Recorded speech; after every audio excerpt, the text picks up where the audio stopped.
Hindsight. Oh, it's a wonderful thing. As I look back on my life so long ago, it's easy to see the big issues, and the things that I overlooked. The times that I made good decisions, and the times that I made some poor ones. Things are always a lot clearer to see when you take a step back from the everyday run of life. But it's like always. It's more obvious when you look at it in somebody else's life than your own. So tonight I want to take you back to my model life. I want to introduce you to my friends, I want to introduce you to my associates and my enemies. So I want you to take a look at my life. I want you to look at my struggles and my difficulties and compare my life with your own. On the surface it might not seem like my life is the same as yours. The struggles might seem irrelevant. But if there's one thing I want you to learn from tonight, it's that what we do today makes the difference. So, this is my city, Miletus. This is where I grew up. And this is my best friend, Mark. We've grown up together. We're both Jews. And this is our cloth workshop. Brother Lucanus was seen coming out of the temple of Athena. Really? Really? Yes.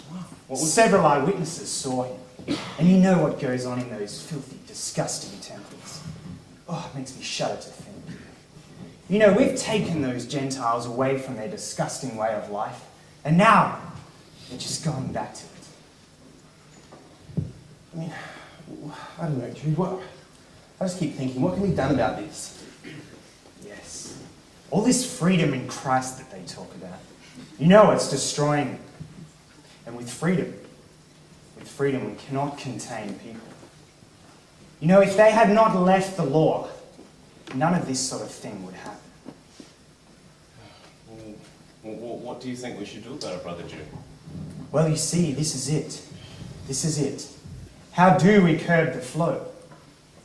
I think that this kind of thing ought to be dealt with publicly, before the whole ecclesia, as a sort of example to other Gentiles.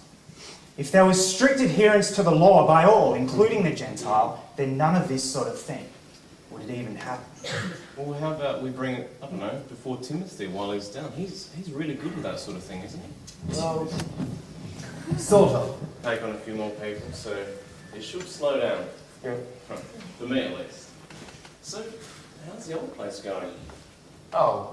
Pretty much the same, really. Just me by myself, and Helen helps occasionally. I just sort of work the same sort of hours so that I'm not working too hard. But yeah.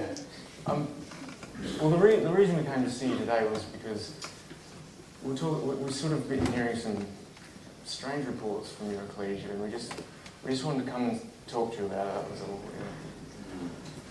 So we've been hearing. Well, the other day, Peter was around after the Lord's Feast, and he was saying that the overseers have to take a vow of celibacy.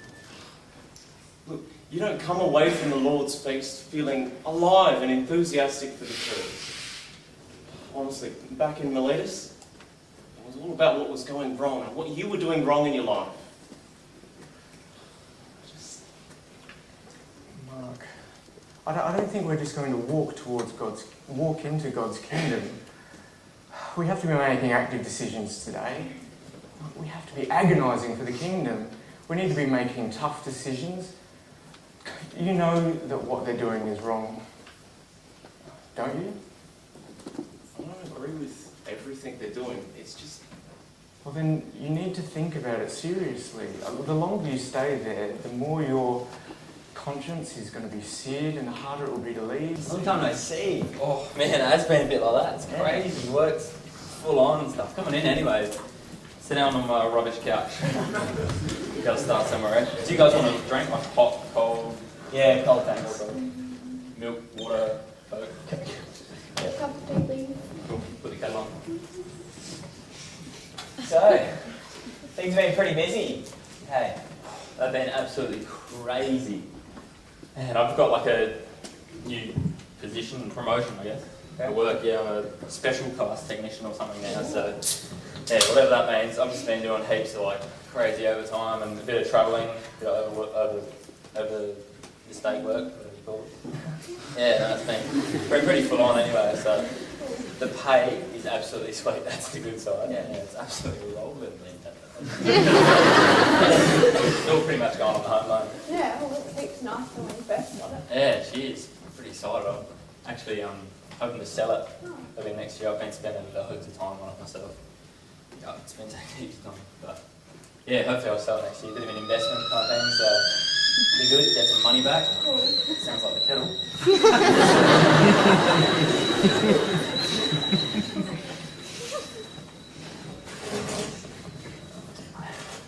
Well, it seems like you're doing okay for yourself here, by yourself.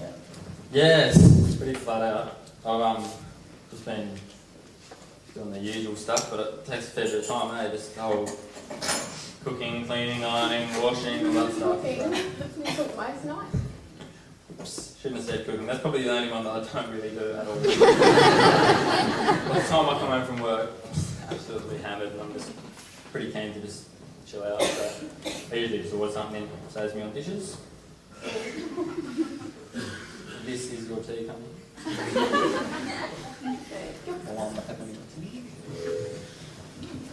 So, Jamesy, what's happening, mate? How's life?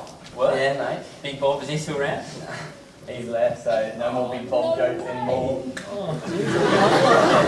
Yeah. Oh, look, it's okay, man. You know, same stuff every day. Fair enough.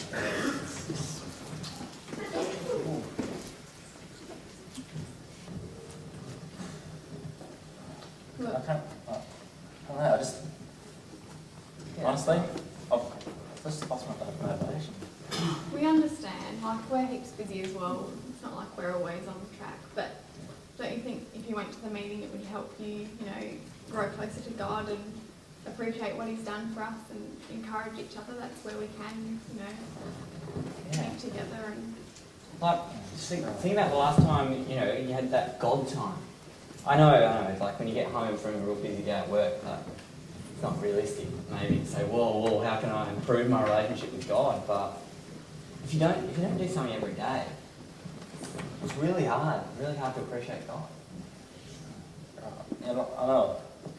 Well, why don't we make a pact? Like, you know how they say it takes 3 weeks to make a habit and then 3 days to break it, but we won't think about that.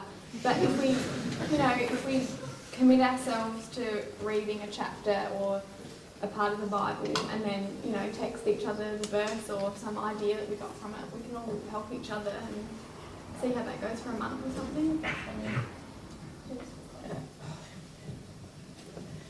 And you guys are so good. I knew a night like this was coming. I knew you'd come around and you'd say something like this. Seriously, I had all the excuses in the world.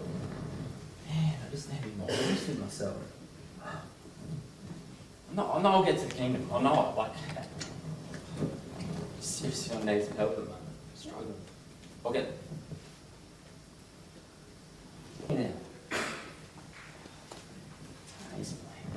I sort of know what you mean, man, but like, I still say, like, anyone can change. The only thing that's stopping you is yourself. You know? Like, what if Christ were to return tomorrow? Oh, don't even say that. You know? Like, Christ's return is going to happen regardless of whether you're ready. It's up to you to be ready. I can't see the kingdom coming without me being ready though. Like, it's just not the kingdom. If I'm not in it, I've only ever pictured the kingdom being in the kingdom. Like, how can it happen if I'm not there? It's stupid. It's so immature, and I know it doesn't even make any sense, man. But I can't get my mind around not being there. Yeah. I can only picture it that way. Do you know what I mean? Yeah. Oh, tell you the truth, Mark. I sometimes act like that myself. You know? Like I think, you know, Christ can't come, I'm not ready, you know, it can't happen, but the truth is, you know, the truth is that God's purpose is going to happen, regardless of you and me. We've been called to it. We can share it, but we can also choose not to. God's plan is going to happen regardless.